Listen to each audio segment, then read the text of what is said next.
multicollinearity.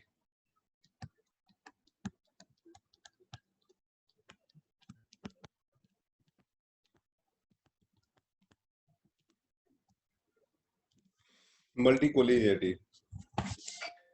This is one of the basic problem in social science. So what is the meaning? Suppose we write the equation of the regression like x alpha plus beta 1 x1 plus beta 2 x2 plus beta 3 x3 and so on. So this is the equation of the multiple regression model, and here what is one of the assumption is that all the independent variables should be independent, right? All xi's are independent. This is one of the assumption of multiple regression model. All x1 x2 x3 are independent, but if they are found to be correlated, right? But if x1 x2 x3 are found to be highly correlated, then this problem is known as multicollinearity problem. So multicollinearity problem exists when the independent variables are highly correlated, right? So this is the problem here. When independent variable are highly correlated,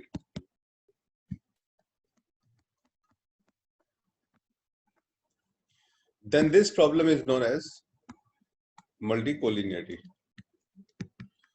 Yeah. And what happens when this problem comes? The standard error will increase. This is the problem of multicollinearity, and because of the increase in the standard error, the predictive ability reduces. Predictive ability of the model reduces. So this is actually a problem. Now, how to solve this problem? The question is that how to solve the problem, how to recognize the problem. This is the issue. So first of all, I will tell you how to identify the problem. How to identify the problem. Now, let me go to the next slide. Okay. So the second question is basically for each problem, there are three aspects. What is the problem? How to recognize the problem? How to recognize the problem? And how to solve the problem. So solving is take a lot of time. So we only focuses up to what is the problem and how to recognize the problem. Now, multicollinearity problem can be recognized by a very important concept called VIF. The VIF stands for variance inflation factor. Variance inflation factor. This variance inflation factor is actually 1 upon 1 minus R square. So we are having the formula of variance inflation factor. And if variance inflation factor is greater than 3, then problem exists. Then problem exists, right? So this is the recognition of the problem. So if you calculate the variance inflation factor for each variable, and for each variable or for any variable, if variance inflation factor is more than 3, if variance inflation factor is more than 3, then the problem exists, right? And there is one more concept of the multicollinearity, that is called tolerance. Tolerance. So tolerance level is equal to actually 1 upon VIF. So tolerance level is equal to 1 upon VIF, right? So you can understand that if 1 upon VIF, so cutoff value of VIF is 3, right? So 1 upon 3 is equal to 0.33. So if tolerance level is high, tolerance level must be higher than 3.33. So tolerance should be greater than 0.33, right? So this is another condition of examining the multicollinearity. That is called tolerance level, right? Okay. Now another we are having one more point, that is called condition index. So condition index, this comes for the complete model, and this condition index should be less than 10. So this is another condition of multicollinearity. Your condition index should be less than 10. So these are, so we have three measures mainly: VIF, which should be less than 3, tolerance, which is should be less than 0.33, and condition index, that should be less than 10. So these are the conditions which are used to measure the multicollinearity, right? And the next issue is that how to solve it. So how to solve the multicollinearity problem. There are two answers of this, or rather three answers of this. Number one, remove the variable with high multicollinearity, apply factor analysis to solve the problem, and third is transform the variable. Transform the variable means you can take the log or some other transformation like log transformation or any other transformation. So we are having three properties or three solutions of multicollinearity. Okay, so now let me show you the problem, how to recognize the problem in SPSS. So let me apply the SPSS to show you all these things. And now I'm going to share the SPSS file. So I hope now you know that what is multicollinearity, how to solve the problem, and how to remove the problem. So let me open the SPSS file first and then demonstrate you how to deal with this kind of problem.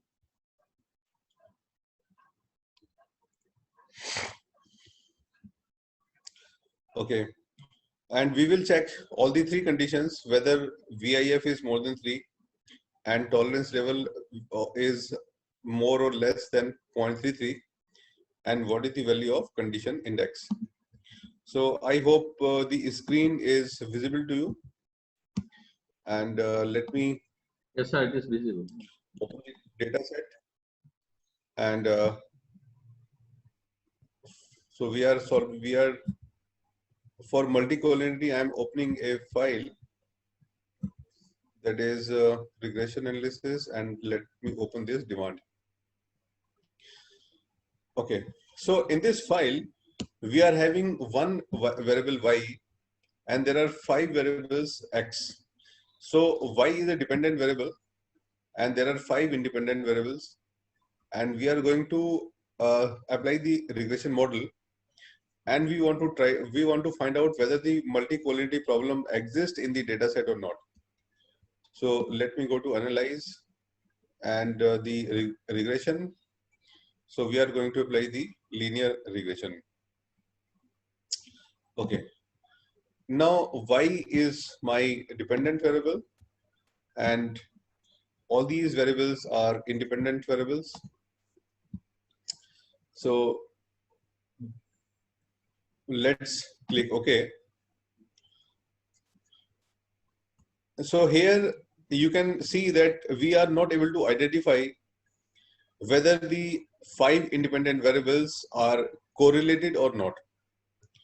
So in order to measure the multicollinearity, I am going to give the special command.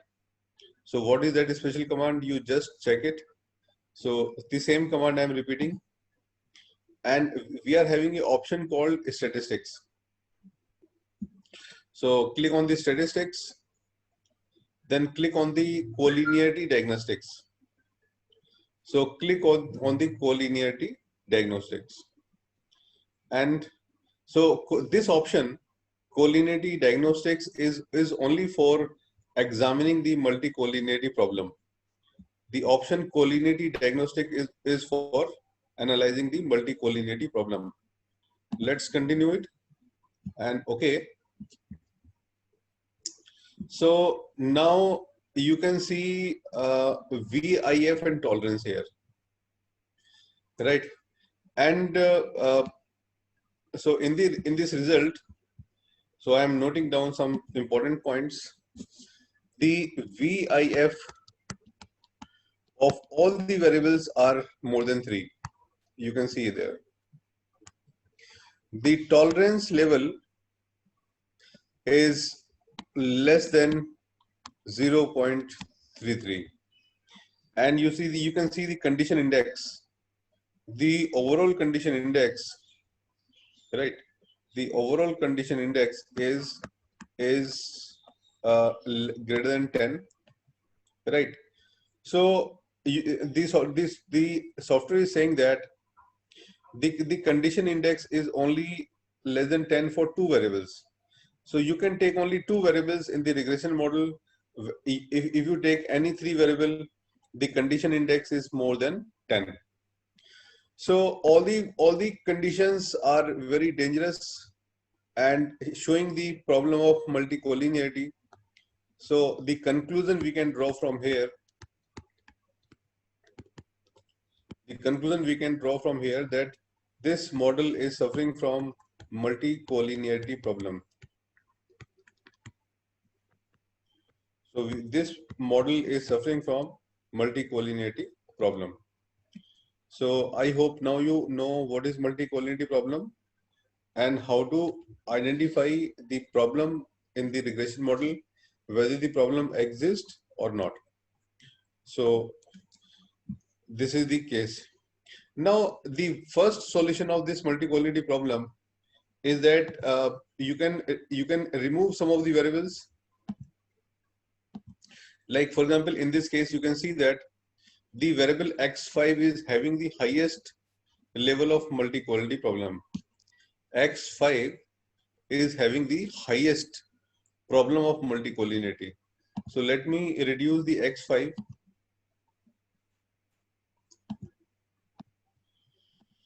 So I have to see the result again, but all the problem is still remains. If I remove another variable which is 52, x1, x1 is also having the highest level of multicollinearity problem. So 52, you can see here the highest VIF we found in case of x1. So let me remove the x1 here, and still after that the problem is not going. X3 is suffering from multicollinearity problem. X3, this is actually not the suitable method for removing the multicollinearity problem.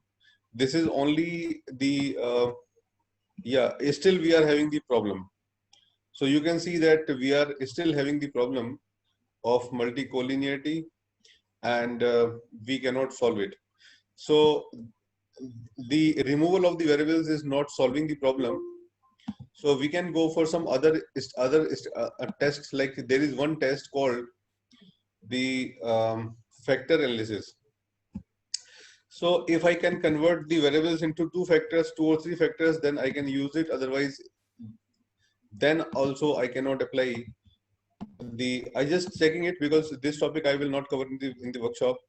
Yeah, but actually the problem is that the software is showing only one factor. You can make only one factor, so that is not possible, right? So in this case, almost all the variables are highly correlated. So either we have to club the variables or we have to remove the variables, right? So this multi-quality problem is very dangerous problem especially in marketing and HR. In finance, this problem is not as much, right? So this data is actually the time series data. So only the transformation of the variables will solve the problem. Otherwise, we cannot solve the problem easily. Okay. So I hope you understand what is the multi-collinearity problem and how to identify it. Now, the second problem which I'm going to discuss is the uh, how to analyze the error term. So let me explain the problem and then we will see how can we measure it. Number, I don't know which number is it.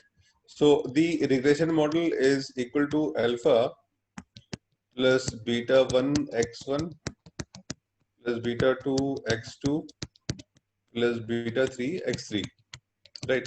So we are having this error term. Now basically we are having the data like this. This is y, this is x1, this is x2, and this is x3, and this is x4, right? So we are having this data like y1, y2, y3, y4, and so on. Similarly, x1, x1, x13, x14. So we are having the data like this. And we also, when we run this regression model, we are having the error terms. So which is E1, E2, E3, E4, E5, E6, E7, and so on, right? Now this error term should have some property. Like this should be normally distributed, and the mean of the error term should be 0, and the variance of the error term should be constant. So this is the property of the error term, and we are going to check whether this property exists or this property not exist, right? So whenever you run the regression model, the errors of the regression model must satisfy these three properties. So how to check these three properties? I'm going to show it now. So I hope it is clear to you. And let's move back to the regression file and just see carefully. I will save the error terms in this new column, and then we'll check whether it is a normally distributed or whether it is having the mean of 0 or not.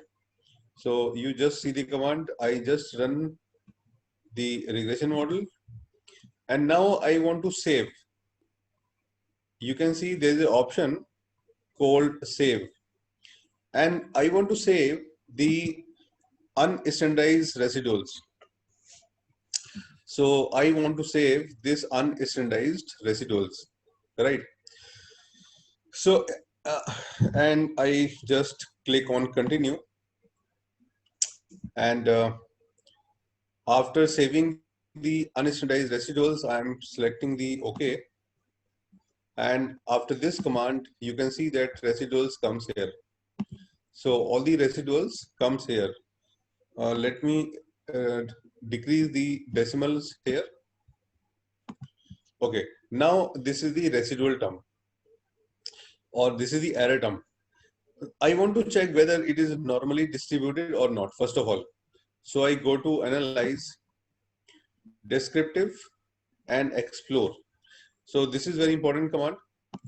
And I just take residuals in the dependent list and go to the plots, and I'm going to check whether it is normal or not. So two commands I'm giving here, histogram and normality plot with test. Okay. And yeah, then I just options, is any, not important. So I just click OK. And let me show you the answer. Yeah. So first of all, I want to check what is the skewness level and kurtosis level. Skewness level is 0.94550 and the kurtosis level is 987. Both are less than 1. And the Kolmogorov-Smirnov test is showing you that the error term is normally distributed. Here, the null hypothesis is that the series is normally distributed. According to the Kolmogorov, it is normally distributed. According to the Shapiro-Wilk, it is not normally distributed. Right. So because we are having sample size of 30, less than 30, so Shapiro-Wilk is applicable here. And according to the Shapiro-Wilk, the significance value, the probability value is less than 0.05. So distribution is actually not normal. So this is the distribution. We are having error term higher on this side, higher on this side. So the distribution seems not to be like normal distribution. Okay, now I want to check what is the mean. The mean of the error terms is 0. Yeah, so that is true. So my conclusion is that the mean of the error term is 0. Second, the distribution of the error term is not perfectly normal. And the third condition which I want to check, variance, constant variance or not, right? So constant variance in SPSS we don't have any test to check it, so we can only plot the graph to analyze it. So let me show you the graph of this graph will give us the idea. So if you click on the graph and I just want to plot this scatter plot. So this is a scatter plot you can see here. And I just want to plot this scatter plot. So this is this scatter plot.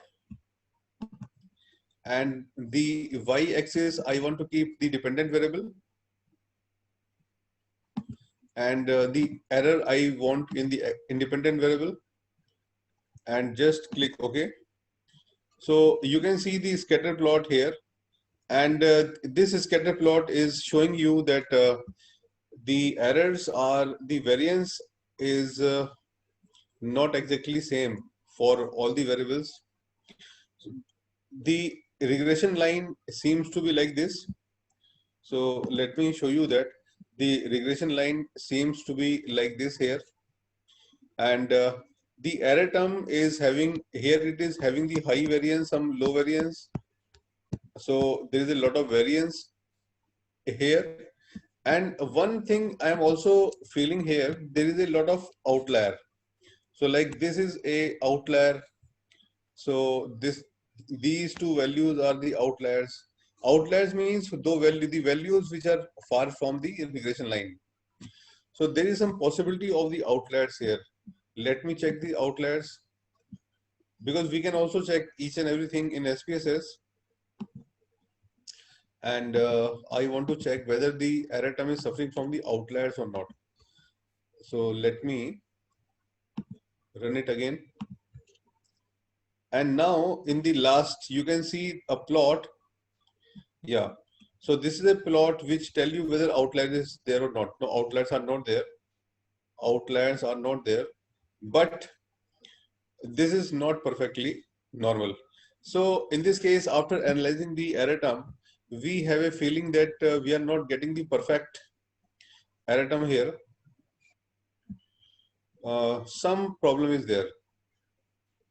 Okay, so we want to see one more thing, because errors have the mean of 0, but they are not normally distributed, and the variance in the error term is also very high, is not constant. So we are not having the perfect results in this case. So let me check some more options here. The third option is known as autocorrelation problem. So now I'm going to show you what is autocorrelation problem. This is another problem that which is based on the error term. So let me show you the problem of autocorrelation problem.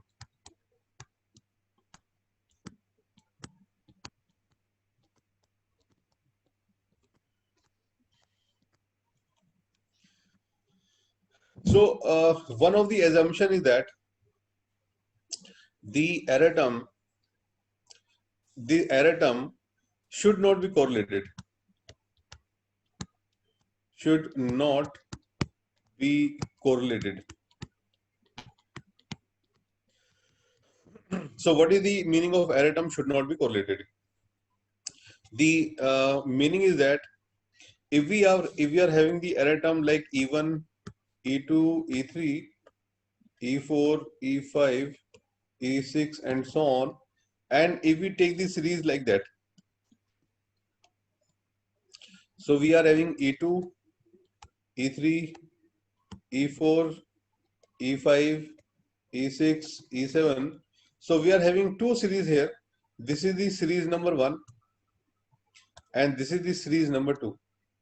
And we want that the correlation between EI, so this series we call it EI and this series we call EI minus 1. So we want that the correlation between EI series and EI minus 1 series should be 0. Right? So this is the assumption. But if it is not equal to 0, then this problem is known as autocorrelation problem. This problem is known as autocorrelation problem, right? So first of all, let's check whether this error term, these two series are 0 or not. So first of all, I want to check whether the error terms are equal to 0 or not, right? So this is the error term I already saved. This is, so I want to make one more series. So I copy this and paste here. So you can see that I just take the value of one step above, and these are this series I called error I, and this series I call error dot I minus 1. I minus 1, right? So we are having two series and we want to check whether they are correlated or not. If they are found to be correlated, then this is a problem, and this problem is known as autocorrelation problem. So let me check its correlation. So there are two series here, error and the error minus 1. So I hope you understand that this series is coming from the first series. Only thing is that we take one step above. Okay, yeah, the correlation is very high, right? So you can see that the correlation between EI and EI minus 1 is 0.805, which is positive, which is very high, and which is significant also. This is significant. So there exists positive, high, significant correlation between the two error terms. So the problem exists,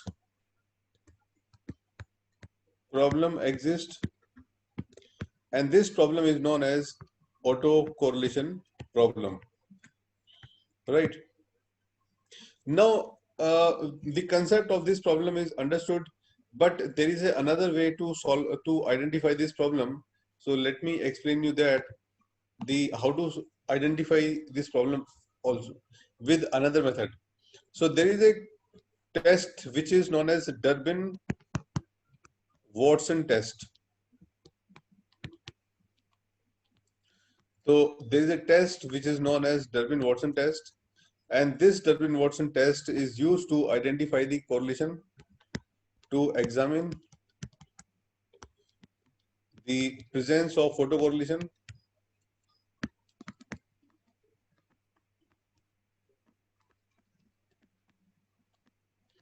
So Durbin-Watson test is used to examine the autocorrelation. And what is the rule? The rule is that Durbin-Watson ideal value is 2. The ideal value of Durbin-Watson is 2, and between 1.6 and 2.4, the problem is found to be ignorable, normal. It means when Durbin-Watson value is equal to 2, no problem at all. And even if the Durbin-Watson value is between 1.6 and 2.4, the problem is low. And between 1 to 1.6, the problem is moderate. And between 0 and 1, the problem is dangerous. And the problem is so dangerous, if Durbin-Watson value comes between 1 and 0 and 1, if Durbin-Watson value is coming between 0 and 1, the problem is so dangerous, then in this case, the model is known as nonsense model. So the regression model is known as nonsense model. So we are having this problem, and I hope you understand what is the nonsense model. The regression model is said to be the nonsense model when the Durbin-Watson is coming between 0 and 1. Between 1.1 to 1.6, it is moderate, and more than 1.6, it is found to be normal problem, ignorable problem, and 2 is perfect. So I'm showing you how to calculate the value of Durbin-Watson test in SPSS. So let's do the Durbin-Watson test. Okay, go to analyze, regression, linear, and statistics. We are having a option called Durbin-Watson.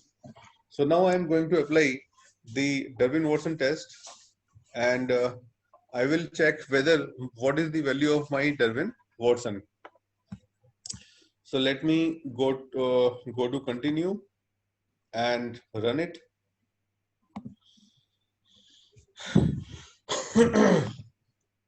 So you can see that here Durbin-Watson is less than 1.2.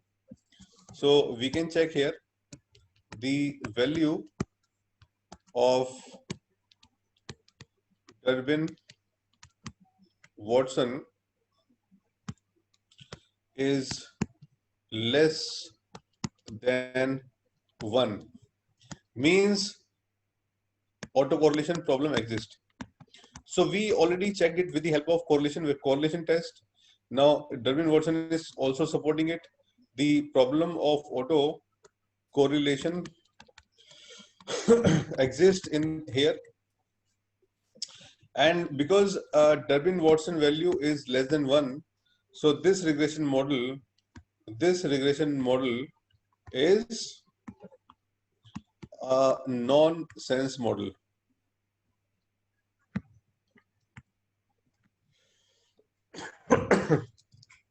So this regression model is known as nonsense model. So I hope now you have clarity on the Durbin-Watson test and what is the meaning of autocorrelation. Okay, so I hope it is clear. Now the question is that how to solve this problem? How to solve this problem? So this problem can be solved only by the transformation. So let me write it here. The low Durbin-Watson problem, low Durbin-Watson value less than 1 is very dangerous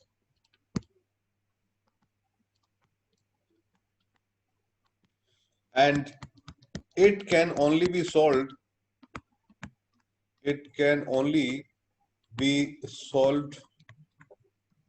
using suitable transformation.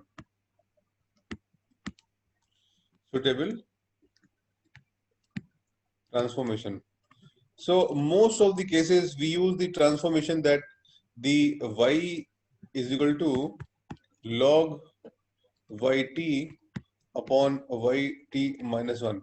So this is the transformation that we can do, and this transformation is known as log difference transformation. So we can use the log difference transformation, and this transformation is applicable only when your data is a time series data. So log difference transformation we can apply to solve this problem. Okay, so I hope now you have clarity on the autocorrelation problem.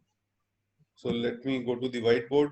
So I just show you that there are two error terms. There is the error term series.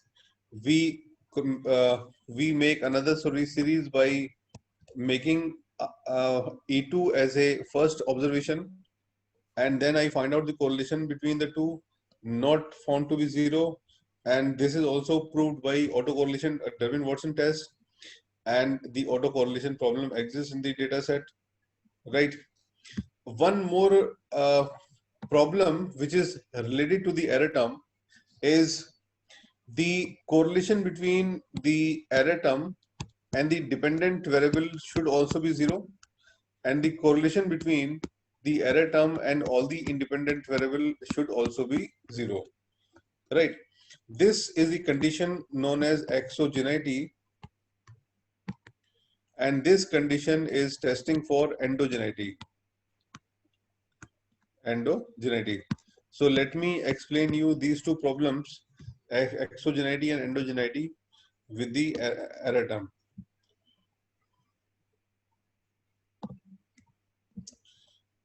We already have the error term saved with us. This is the error term. Okay, let me reduce it, delete it. I am also deleting it. So we are having the error term here, and I want to check whether it is correlated to the y or not first. So let me do it. The correlation between this is a bivariate correlation, and I want to find out the correlation between error term and the y dependent variable. Y is my dependent variable. So let me check it. Yeah, you can see that the correlation is 0.345. It seems to be not significant, but the correlation should be 0. This correlation should be 0. So we are having the correlation here. The correlation between error and the y, which should be 0. Here it is found that this correlation is 0.345, which is a moderate correlation. This is a moderate correlation. So, but it is insignificant. Because it is insignificant, so we have we can ignore it. Moderate correlation, it can be ignored. So you can see that this is insignificant, and because of the here we are not having any major problem. Let's move to the next part. Let's see whether error is correlated to the independent variables or not.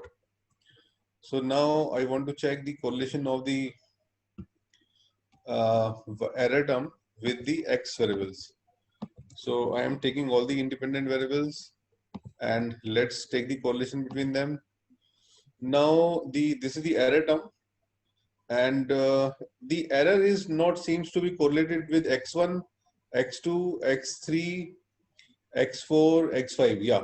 So error is not correlated to be any of the x variable. So which is a relief. So it means all the independent variables are purely exogenous. There is no correlation between any of the x and the error term. You can see here. So we can say all the variables are exogenous. So the correlation between the error term and all the x variables are almost zero. So we are not having the problem of correlation between the error and the xi. Ei and xi is equal to 0. Yeah, it is true. So all the variables are exogenous. All the variables are exogenous variables.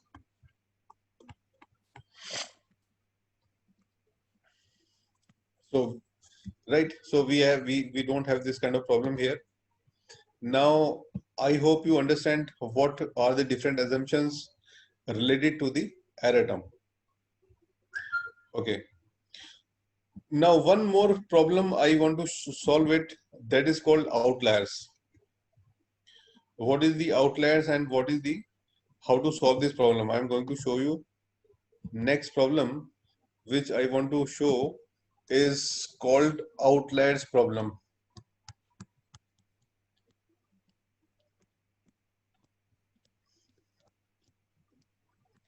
So what is outlier problem?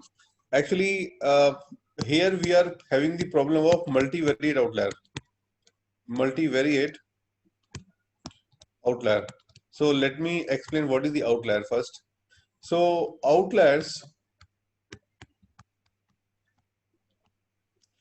are of three types. There are three types of outliers. One is called univariate outlier. One is called univariate outlier. The second is called multivariate outlier. Multivariate model outlier. And third is called multivariate normality outlier. So we are having three type of outliers. So let me explain the all type of outliers to you. The first outlier is like that. If this is the distribution, like suppose this is the income, and anybody who is having the higher income, very high income, is an outlier. Anybody which is having a low income is very outlier.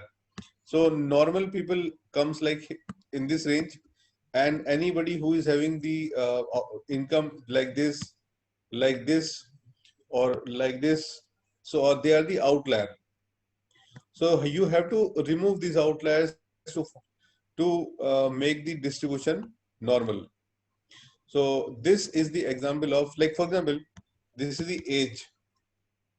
Normally you find out the people with 80 years, right? And but if somebody is also having the age of 90 or 100, so you can say these are the outliers. So I hope you understand what is the meaning of outlier.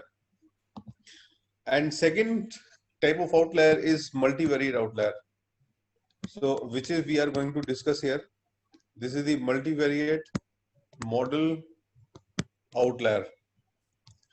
So you can understand by this example. Suppose this is income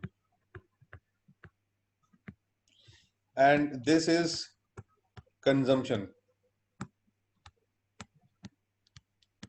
So we know that if income increases, consumption also increases, right? So most of the respondents are lying near to this line. So most of the people should lie near to this line.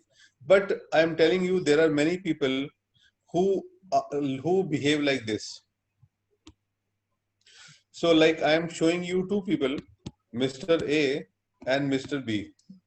Now the why they are outliers? Because this person is having high income. The income is high, but low consumption. Very low consumption, right? So this person is very far from the regression line. So this is the outlier. And Mr. A is low income. Low income is very low, but consumption is very high. High consumption, right? So there may be many people like this. So who are having very low income, but consumption is very high. So these two people are treated as the multivariate model outlier. So if we can remove some of the outlier, the model fitness will go up. So now I'm showing you how to identify these outliers and how to remove it. So these outliers can be identified by a concept called Cook's distance. So there is a method called Cook's distance, and we can find out these outliers very easily with the help of Cook's distance. So now I'm showing you how to uh, apply this Cook's distance method for outlier. So let me show you the way. So now I'm going to open a new file because this file is suffering from a lot of problems. So let's open a new file. So let me do it on lifestyle dataset. So in this case, the y is my dependent variable and all the variables are independent variable. So let me try to build the model. So analyze regression linear. Y is my dependent variable and all the variables are independent.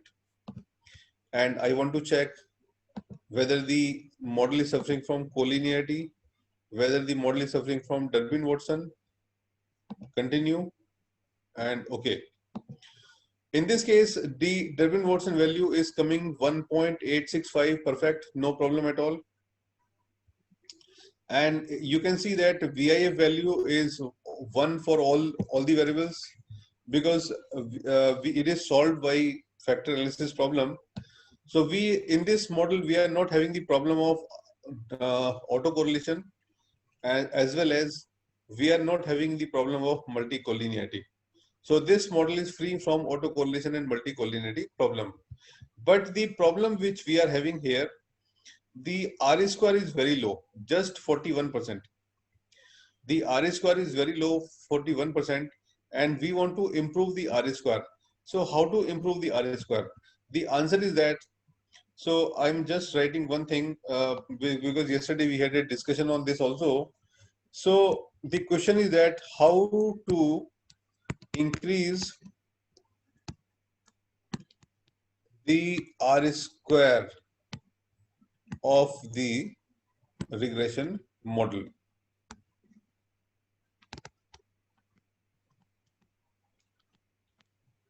Now this is a question. The answer of this question is that R square can be improved by deleting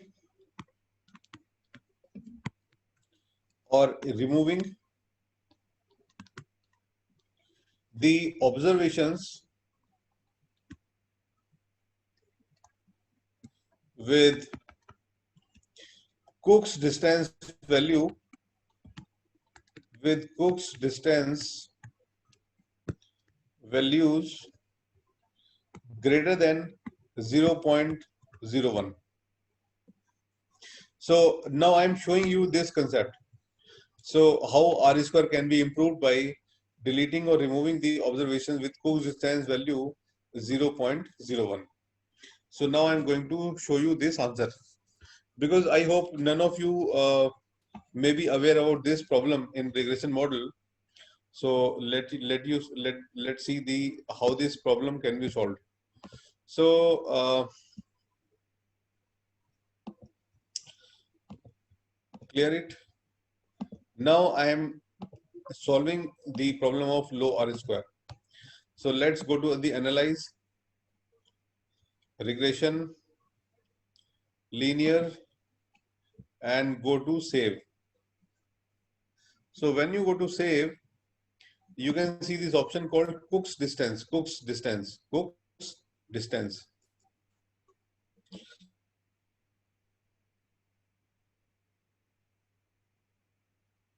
Click continue and click OK. So after this case, you are having a distance called Cook's distance. You can see that we are having a new variable now, and this variable is known as Cook's distance. So let me change its name, Cook's distance, right?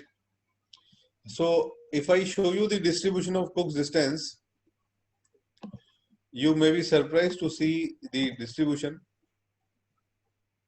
So I repeat, I go to analyze, descriptive, explore, and send Cook's distance into the dependent list and select OK. Now let's see the graph. So here you can see that there is a cutoff value 0.01 here. You can see the cutoff value 0.01.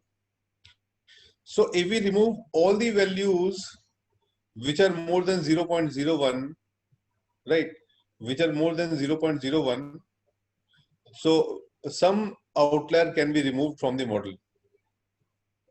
And if you want to remove more values, let's say the identify, this is 280, the lowest value is 334. You can see that the lowest value is 334, and we can, all these are the outliers. So let me remove all the outliers from the model, and let's see how the model will improve. Okay, so first of all, I have to go to the observation number 334 and check the value. So 334 value is 0.007. 0.007. So if I remove all the values more than 0.007, maybe my model will improve.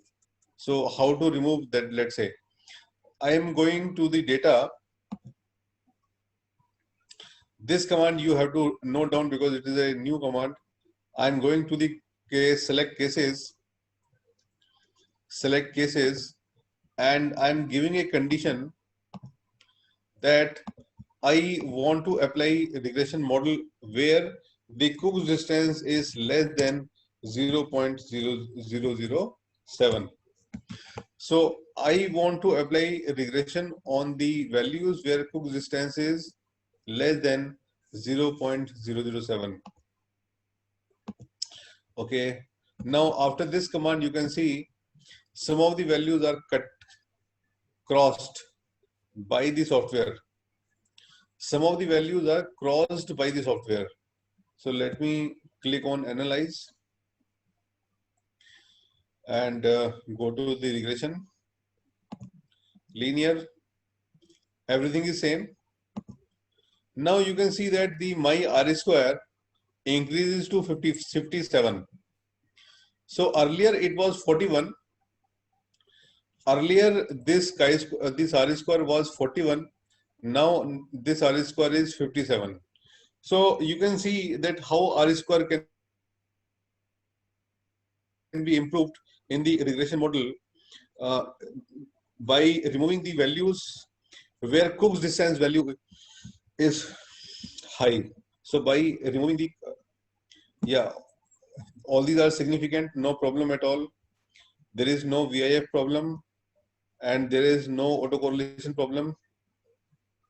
Durbin-Watson is also very high here, right?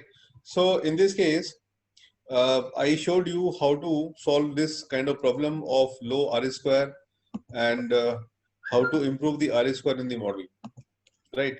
If I remove this, the condition, if I remove this filter and show you the model again, so now I remove the filter, and if I apply the regression again, the R square you can see is only 41, only 41. But after removing the multivariate outliers, the R square will move to the 57%, right? So this is the one of the method of improving the regression model. You just find out the values with the high Cox distance and can remove it. Okay, so now I'm discussing the another assumption. Okay, now uh, there is a theorem. This theorem is known as Gauss-Markov theorem.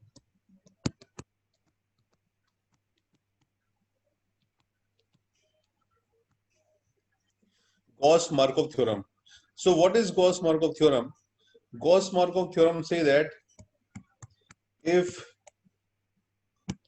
all the assumptions are fulfilled,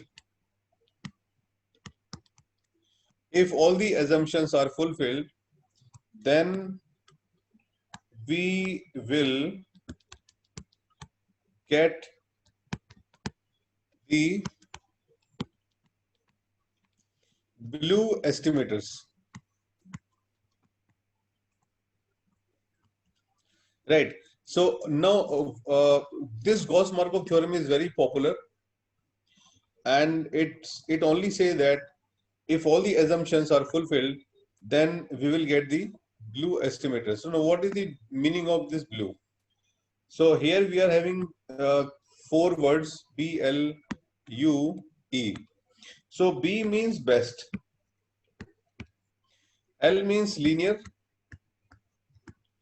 and U means unbiased, and E means regression estimates. Regression estimators. Right. Okay. So this theorem is very, very important in regression model, and this theorem is known as Gauss-Markov theorem. So now I am going to explain you what is the meaning of Gauss-Markov theorem.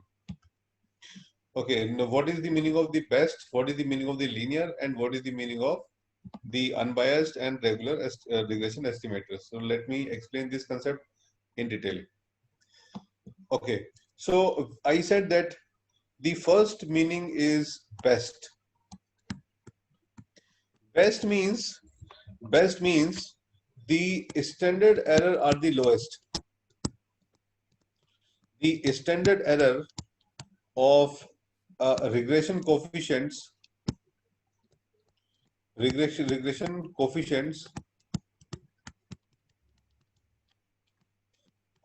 the smallest.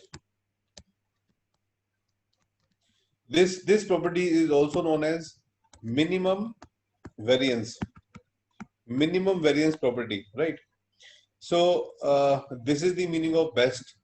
So the standard error of the regression coefficient are the smallest or the least.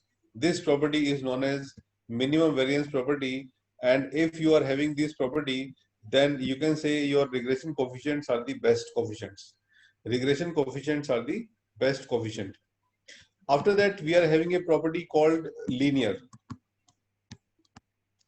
So L, linear means L. So linear means the power of, so as I explained yesterday also, the power of the regression coefficients is always 1. The power of the regression coefficients is always 1. Right? So this property is known as linear, right? Linear coefficient.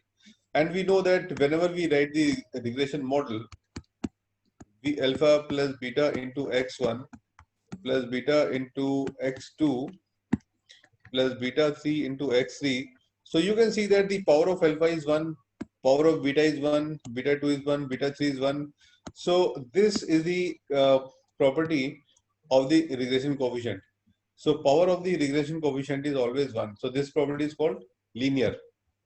Now let's move to the third property, and The third property is that which is called unbiased. Unbiased. Unbiased means when you increase your sample size, your regression coefficient will not change. Right? Regression coefficients will not change if you increase the data set. If you increase the sample size.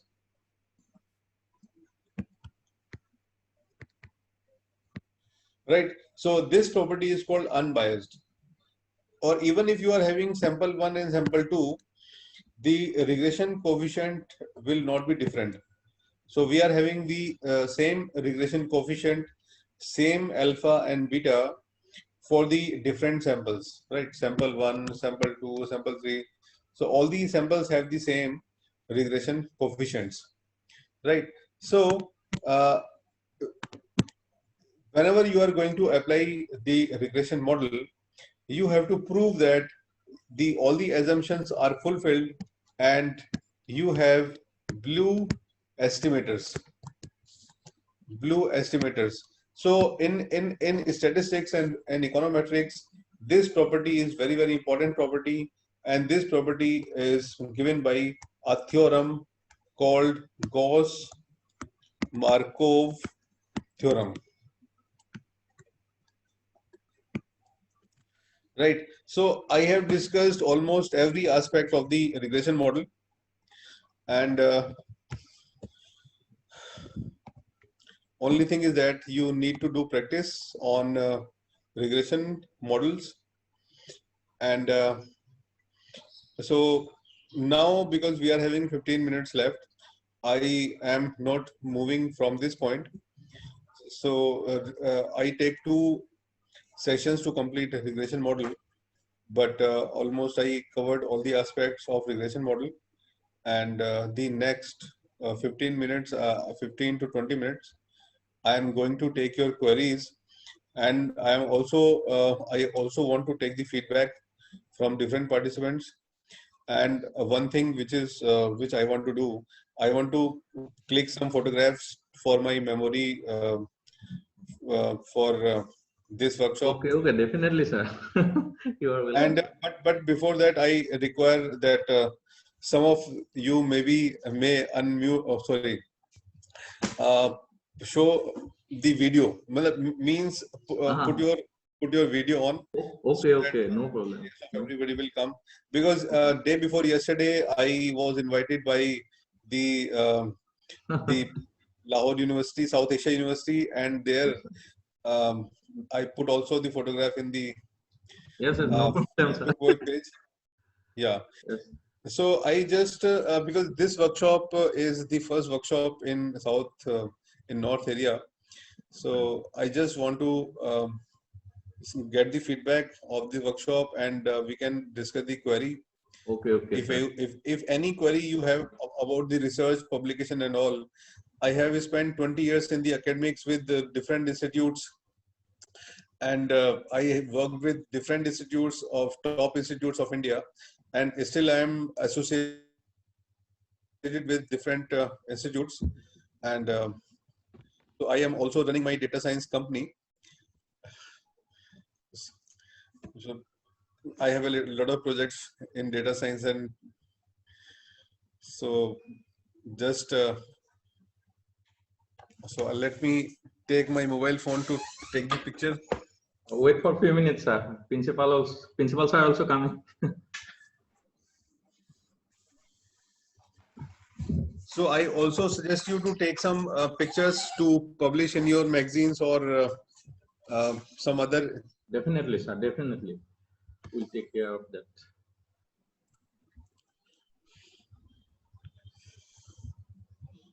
Or meanwhile, we can have some queries also if.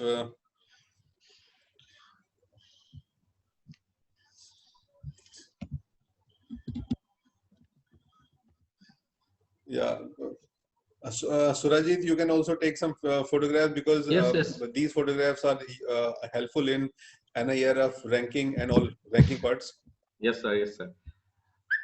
Because in all the rankings, they will ask you about the faculty development programs. So you can show all the pictures there.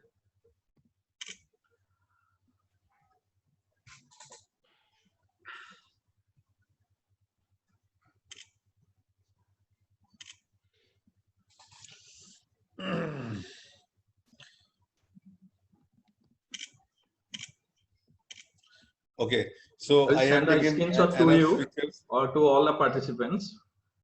I will share all the Yeah. screenshots with the participants and to you also, sir. Thank you. Okay. Now we can discuss the problems, and I have seen that some of you are very young and some of you are, I think, in middle age, and I don't know whether publications are important in your area or not, but in North area, the publications are the must to survive in the academics.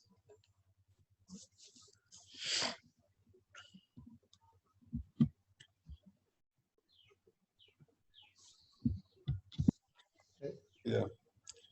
So any query or any they can ask their questions or queries to sir directly right now. They can unmute themselves. Yeah, you can unmute yourself and can discuss.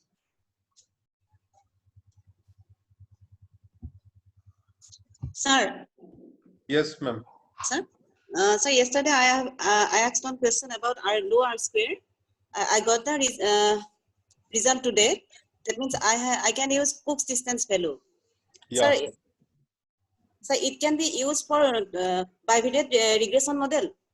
Yeah, all regression model you can use it, and believe me, if you apply the Cook's distance model, Cook's distance method, your value R square value will definitely improve. Okay, sir. Okay, sir. Thank you very much. Yeah. Hello, sir. Hello. Hello. Sir, there are some questions in the chat box. Will you take these questions? Okay, in the chat box. Yeah. Yes, sir. Let me open. Can I read it out, sir? No. Yeah, you can just tell me which question. Okay, Bimal Kumar Nath. Yes, sir. So I'm starting from Bimal Kumar question. Bimal Kumar Nath. Bimal Kumar Nath. Yes, sir. Can we check multicollinearity by correlation matrix of independent variables? You get some idea, only some idea, from the correlation matrix of independent variables, right? Because correlation matrix will only tell you the different correlations, right? But actually we want the single value to identify whether multicollinearity problem is there or not. So correlation matrix is not the appropriate solution of multicollinearity. Better you can check the VIF or tolerance level or the condition index. And in most of the cases, VIF is the mostly used measure for multicollinearity.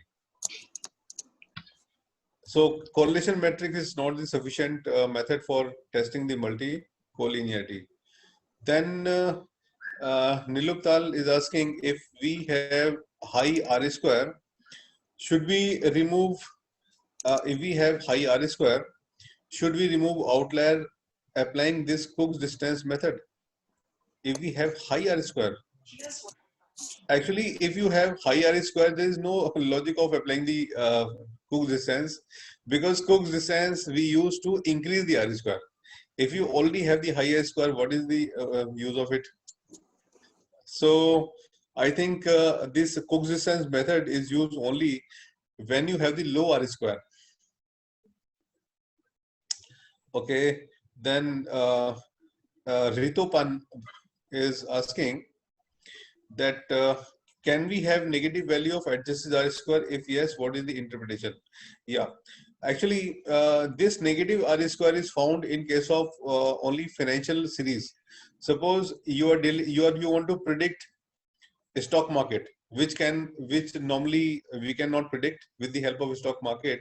If you want to predict the stock prices, if you want to predict the exchange rate, if you want to predict the financial time series, in that case the R square is coming to be very low, And if you increase the number of variables in the regression model, it may be possible that this R square will, the adjusted R square will be negative.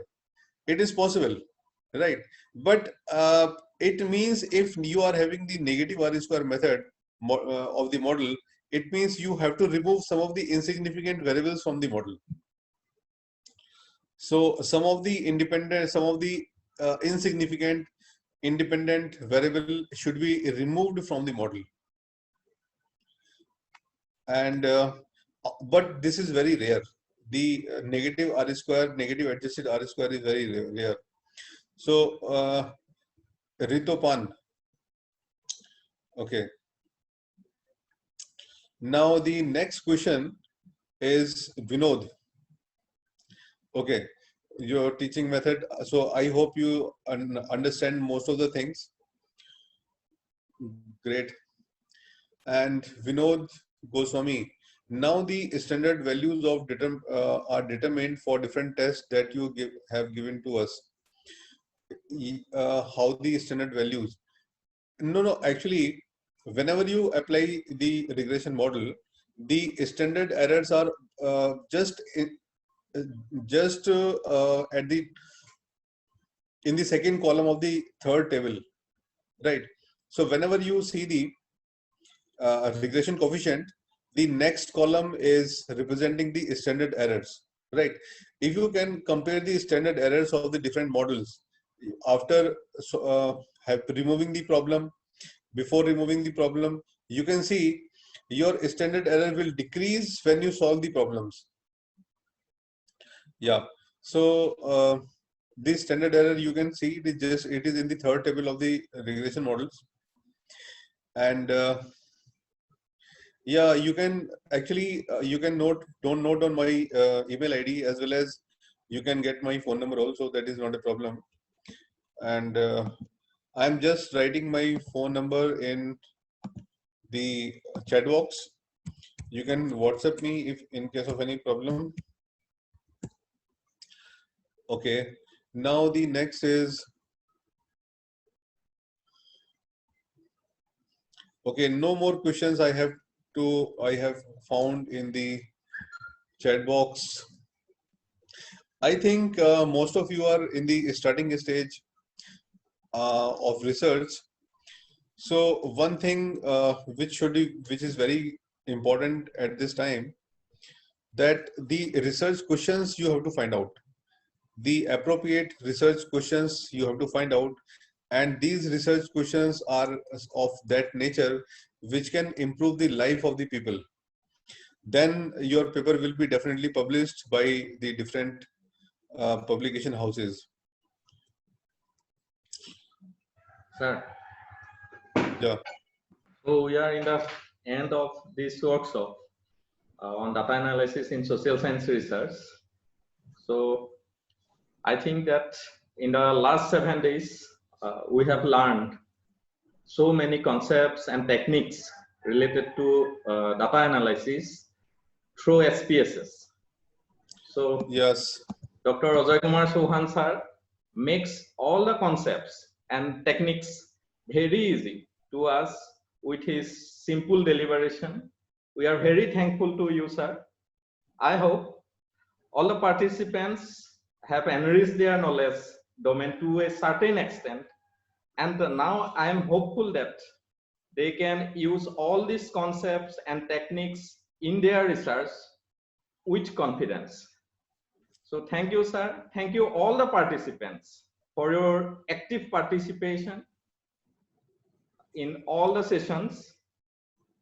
And now I request Dr. Ajay Kumar Chauhan sir to share some experience about his first workshop in Northeast India. Thank you, sir. Actually, in this workshop, I speak only. It is just a one-way communication, right? So because I have not listened you much, so I can't say much about this. Yes. Because unless and until I got the feedback from some of the participants, I can't say anything about this workshop, because in every workshop I speak and everybody listen. But I am also conducting my workshops, and I have a lot of discussion on different topics. Yes. But the problem that I found in this workshop is that the discussion is not there. Means if we discuss on some of the issues, and then the learning will be more, I think. Exactly, sir. So we are also discussion part is planning, missing totally. we are also planning to organize workshop on time series and data, time series and panel data. So with you, sir. So hope the participants will participate more actively in the coming sessions, sir, in the coming workshops that we are planning to organize, sir. Yeah. Now, I request our principal, sir, to provide some concluding remarks on this workshop, sir.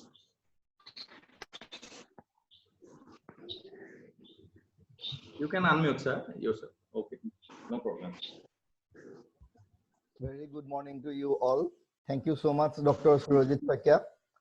I am really very grateful to all of you, the organizers, the resource person, and of course the participants. Without you, without your active participation, it would not have been a successful event. We have organized an one-week workshop on data analysis in social science research. It was started on 20th July, and today is the concluding day. And I hope with your active participation and the deliberations that have taken place in these 7 days have highly benefited our participants. I am very much thankful. Actually, we are grateful to our resource person, Dr. Ajay Kumar Chauhan. He is an independent data consultant and visiting faculty and the founder of Research Shiksha. He has beautifully explained the importance of research question methodology in social science research, as well as he have explained you the importance of data collection and how should we critically analyze the data we have collected for a social science research. I hope our participants have been highly benefited by his deliberations. And I'm also very much thankful to Dr. Devkumar Chakraborty. He is the professor in the Department of Economics, Dibrugarh University, and he is also the coordinator of UGC Center for Studies on Bangladesh and Myanmar. He's a very good friend of mine. We are classmates actually. We studied together in Cotton College. He also discussed various aspects of data collection and data analysis in social science research. And we are also planning to organize such the workshop on such topics in coming days. And I'm very much thankful to more than 70 participants.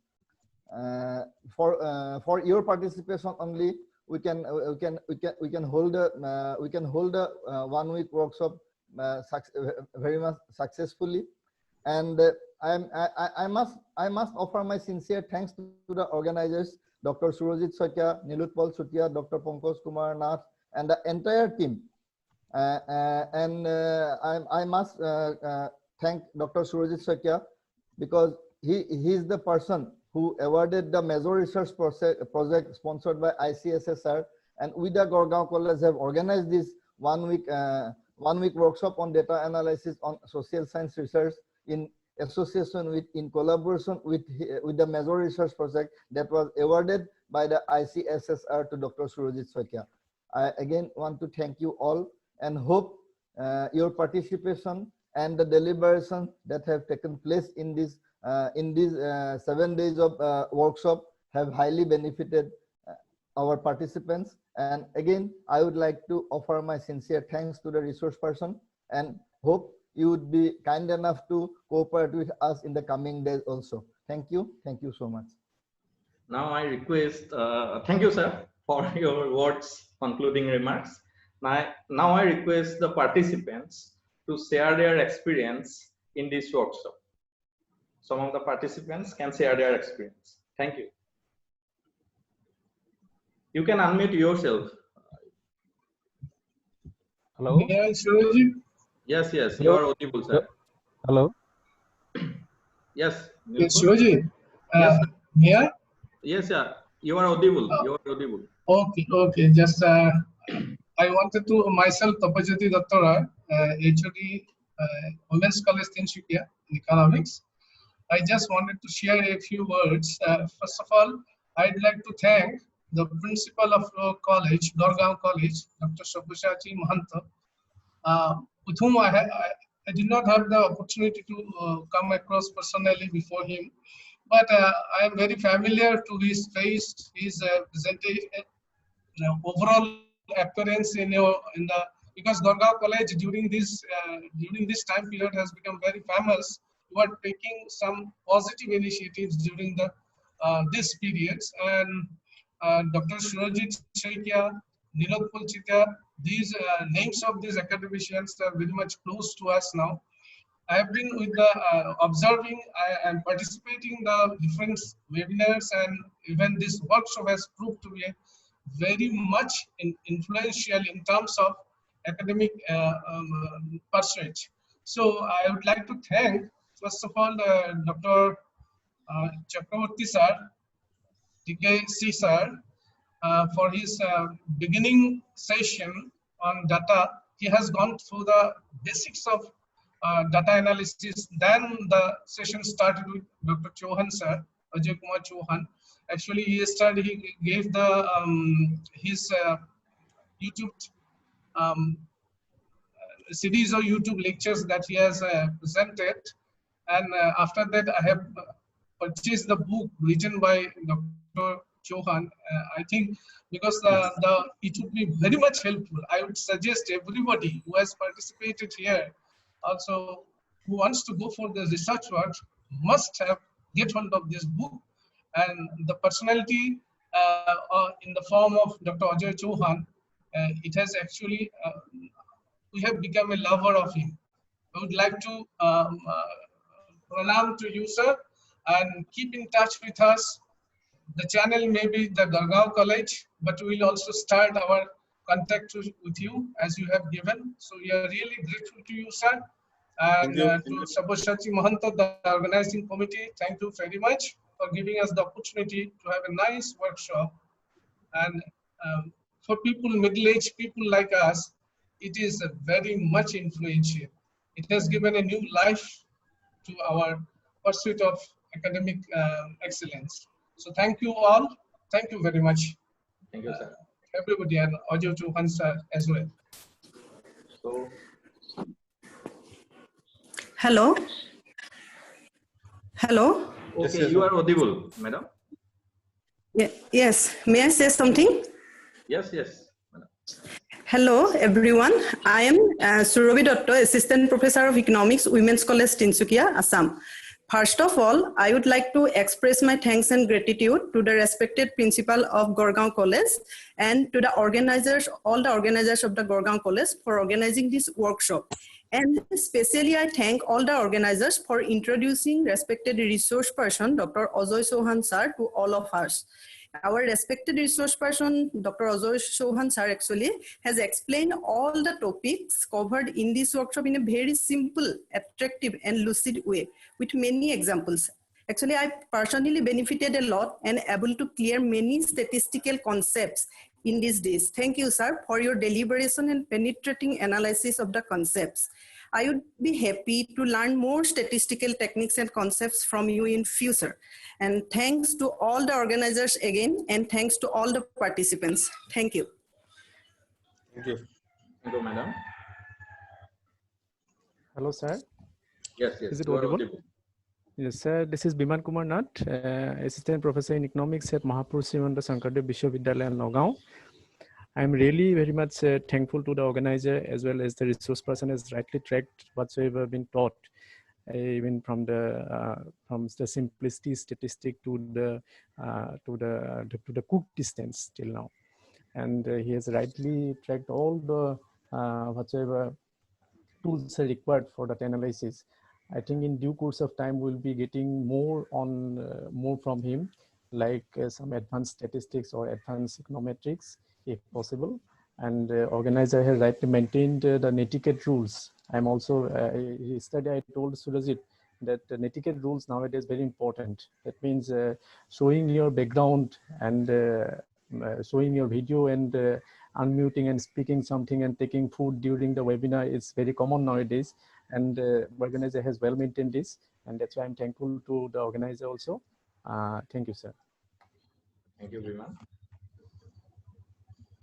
Hello. Yes, madam, you are audible. Hello. Hello, sir. Sir, I offer my sincere gratitude to the organizer, sir. Hello. Yes, Am I yes, audible? you are audible, madam. No problem. Yeah. Myself, Dr. Deepika Das from Soigaon College, Department of Economics, and I offer my gratitude to you all for organizing such a fruitful seminar. And I also offer my gratitude to Professor Chakraborty sir and especially to Dr. Ajay Kumar Chauhan sir, as because we have learned too many things from these workshops, and he taught us so brilliantly, so successfully, so critical things he taught us so easily, and we have got so much from this workshop, sir. And especially, I thanks once again to Dr. Chauhan sir, and keep it touch with sir, and thank you once again. Thank you, everyone. Thank you.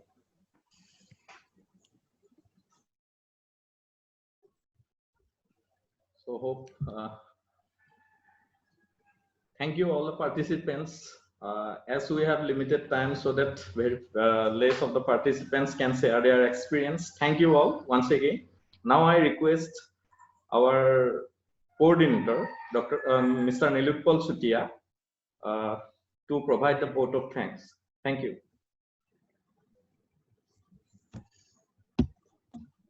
You are not audible. Hello. Nilutpal. Oh, Hello. yes. Right now you are audible. Perfectly audible. Okay. Okay. Respected principal sir, respected resource person, and dear participants.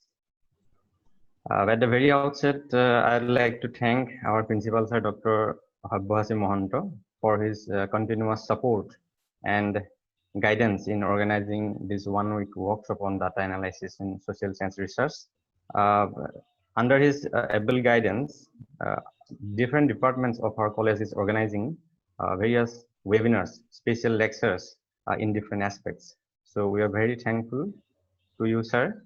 Then our sincere and heartfelt thanks goes to Dr. Ajay Kumar Chauhan, sir, for his theoretical come practical session on data analysis.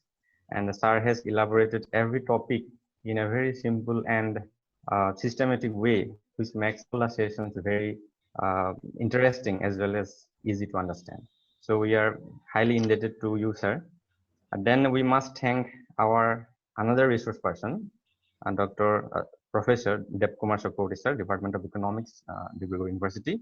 Though sir is not present today, we are very thankful to Dr. Chakraborty, sir, for his enlightening speech on the rationale of data analysis in social science research.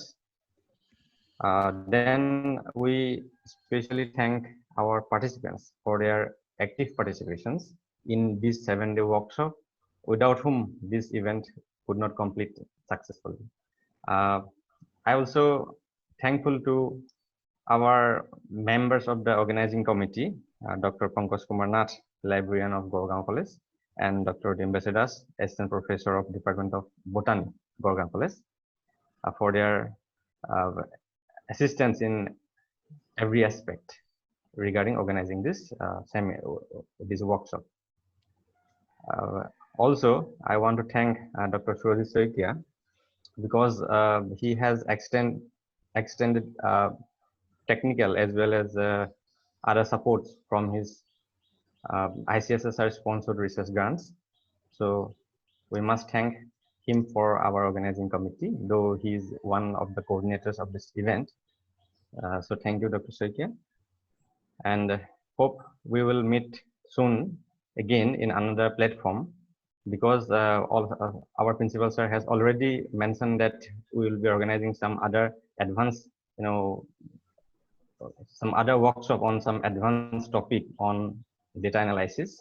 So we will be meeting soon. So that's all. Over to you, Dr. Surajit Saikia. Thank you, Nilutpal. So Over to you. thank you. Now I formally going to conclude the workshop on 7 days workshop on data analysis in social science research. Once again, I like to thank all the participants and resource person for their active participation, deliberation. Thank you so much. Thank you so much. Okay, sir. Sir, can I end the meeting right now? Yeah, Yes, thanks. I'm going Thank to you. conclude. Thank you. Thank Thank you you, Sohan sir. Thank you, sir. We are going to meet you soon. Thank you, sir. Yes. Okay. Thank you.